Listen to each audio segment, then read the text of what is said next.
తెనాలిలోని Janasena party camp కార్యాలయంలో రాష్ట్ర ఆహారం పౌర సరఫరాల శాఖ మంత్రి నాదెండ్ల మనోహర్ ముఖ్యమంత్రి సహాయ నిధి నుంచి 16 మంది లబ్ధిదారులకు చెక్కులను అందజేశారు. ఈ సందర్భంగా లబ్ధిదారులు మంత్రికి ధన్యవాదాలు తెలిపారు.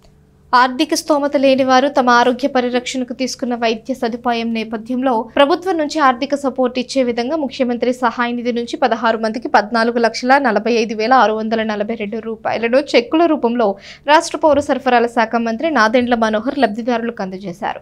కష్టకాలంలో ఉన్న వీరికి సీఎం రిలీఫ్ ఫండ్ ద్వారా ఆర్థిక సహాయం లభించడం వల్ల ఆ కుటుంబాలు సంతోషంగా ఉంటాయని మంత్రి నాదెండ్ల మనోహర్ అన్నారు.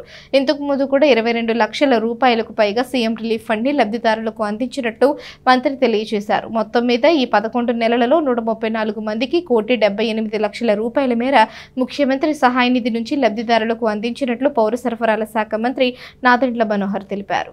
ఈరోజు తెనాలి నియోజకవర్గానికి సంబంధించిన ముఖ్యమంత్రి సహాయ నిధి ఎవరైతే పాపం వైద్య సేవల కోసం ఇబ్బంది పడ్డారో ఆ కుటుంబాలకి 14 మందికి 16,45,000 రూపాయలు ముఖ్యమంత్రి గారి కార్యాలయం నుంచి వచ్చిన చెక్కుల ద్వారా మనం అందించడం జరిగింది. తెనాలి నియోజకవర్గంలో ఈరోజు వరకు 134 మందికి ఈ విధంగా మనం సహాయం చేయగలిగాం.